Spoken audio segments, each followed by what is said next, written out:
कोटा में आज क्या कुछ हुआ, आप देखिए हमारे साथ।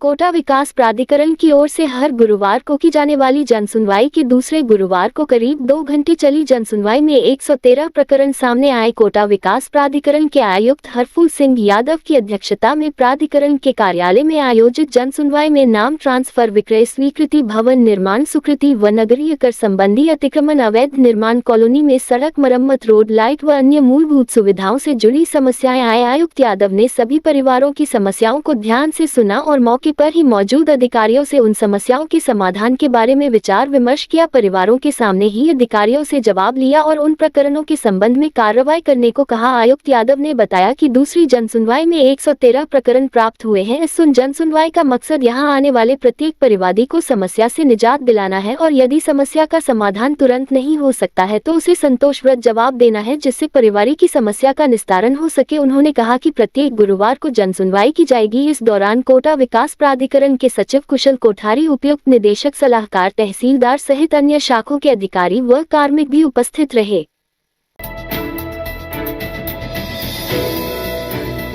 चेक अनादरण के एक मामले में एनआई एक्ट न्यायालय क्रम संख्या 1 के पीठासीन अधिकारी ने आरोपी को दोषी मानते हुए 1 साल के कारावास की सजा सुनाई है, साथ ही जुर्माना भी दिया है। पीड़ित सनत कुमार शर्मा पुत्र मांगीलाल शर्मा ने अपने वकील लोकेश नंदवाना के माध्यम से न्यायालय में आरोपी राजेश सिंह पुत्र मोहन सिंह निवासी विज्ञान नगर के खिलाफ एक परिवाद दिया था, जिसमें बताया कि आरोपी राजेश सिंह से एक हॉस्टल किराए पर लिया था, जिसकी एवज में उसने किराए के पेटे 30,000 रुपए का एक चेक दिया था। चेक को पीड़ित ने आरोपी द्वारा बताए गए समयानुसार बैंक में लगाया गया तो बाउंस हो गया। मामले में न्यायालय में सुनवाई के दौरान अभियोजन पक्ष की ओर से पीड़ित के बयान करवाए गए। इस पर दोनों पक्षों को सुनने के बाद न्यायालय ने आरोपी को दोषी करार देते हुए 1 साल के कारावास की सजा सुनाई है। भाई बहन के प्रेम का प्रतीक पर्व रक्षाबंधन नजदीक आते ही शहर के बाजारों में रौनक बढ़ गई है। बाजार सज-धज कर तैयार हो गए हैं और हर तरफ राखियों की चहल पहल देखने को मिल रही है। दुकानों पर रंग बिरंगी राखियां लोगों का मन मोह रही हैं। पारंपरिक राखियों के साथ साथ इस बार बाजार में ट्रेंडी ब्रासलेट राखियों की भी धूम है, जिन पर भाइयों के नाम और शुभकामनाएं लिखी हुई हैं। छोटे बच्चों के लिए कार्टून कैरेक्टर वाली राखियां, महिलाओं के लिए कंगन की राखियां बाजार की शोभा बढ़ा रही हैं। ग्राहक अपनी पसंद की राखी खरीदने में व्यस्त हैं और दुकानदारों के चेहरे पर भी रक्षाबंधन के इस खास सीजन में बिक्री की बढ़ती रफ्तार से खुशी साफ नजर आ रही है।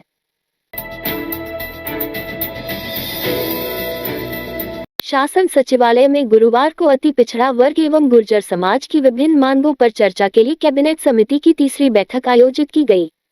बैठक में संसदीय कार्य मंत्री जोगाराम पटेल, सामाजिक न्याय एवं अधिकारिता मंत्री अविनाश गहलोत तथा गृह राज्य मंत्री जवाहर सिंह बेगम ने भाग लिया। बैठक में गुर्जर आरक्षण समिति द्वारा सुझाए 7 बिंदुओं पर विस्तार से चर्चा उपरांत महत्वपूर्ण निर्णय लिए गए। बैठक में समिति ने सिकंदरा के स्वर्गीय रूपनारायण गुर्जर के आश्रित को नगरीय निकाय विभाग में अनुकंपा नियुक्ति तथा 5 लाख रुपए की आर्थिक सहायता देने का निर्णय लिया। समिति ने शिक्षा व अन्य विभागों में एमबीसी कार्मिकों के नियमितीकरण, पदोन्नति सहित विभिन्न लंबित विषयों के निस्तारण के लिए सर्वोच्च न्यायालय के निर्णय के अधीन कार्मिकों को अधिकार देने का सकारात्मक निर्णय लिया। बैठक में गुर्जर आरक्षण आंदोलन से संबंधित मुकदमों के शीघ्र निस्तारण के लिए जिला स्तर पर अतिरिक्त अधीक्षक पुलिस रैंक के अधिकारी को नोडल व राज्य स्तर पर कोऑर्डिनेशन के लिए महानिरीक्षक पुलिस स्तर के अधिकारी को नियुक्त करने का निर्णय लिया गया। साथ ही शेष बिंदुओं की समीक्षा कर आवश्यक निर्णय लेने की दिशा में विस्तार से चर्चा की गई।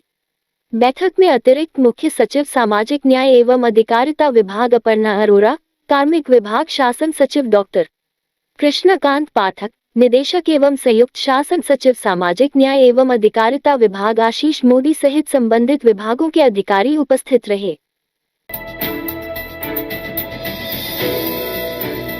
राजस्थान विधानसभा का मानसून सत्र 1 सितंबर से प्रारंभ हो सकता है। गुरुवार को सचिवालय में संसदीय कार्य मंत्री जोगाराम पटेल ने जानकारी देते हुए बताया कि सत्र की तिथि को लेकर विधानसभा अध्यक्ष से 2 बार चर्चा हो चुकी है। ये सत्र 7 से 10 दिन तक चल सकता है, जिसमें सरकार 1 दर्जन से अधिक महत्वपूर्ण विधेयक विधानसभा में पेश करेगी। इनमें 4 विधेयक पहले ही विधानसभा की पटल पर रखे जा चुके हैं, जिनमें से 3 पर प्रवर समिति की रिपोर्ट आनी बाकी है। मंत्री पटेल ने ये भी संकेत दिए कि इस सत्र में धर्मांतरण से जुड़ा विधेयक भी लाया जा सकता है, जिस पर सरकार गंभीरता से विचार कर रही है। इस रात की सुबह नहीं होती जब तक हाथ में उसकी गर्माहट नहीं होती। चाय का प्याला, अखबार साथ पुराना है, मिट्टी से जोड़ता है। खबरों की खुशबू से सारा घर महकता है। हर रंग में ढला कहानियों से किस्सों तक ले जाता है बेरोक टोक। देश के हर हिस्से तक ये हकीकत का आईना है, ख्वाबों को सच करके दिखाता है। दैनिक नवज्योति, आपके लिए, आपके साथ। ये थे आज के मुख्य समाचार। विस्तार से जानने के लिए पढ़ते रहिए दैनिक नवज्योति। दैनिक नवज्योति के YouTube चैनल को सब्सक्राइब करें और ताज़ा अपडेट के लिए बेल आइकॉन दबाएं।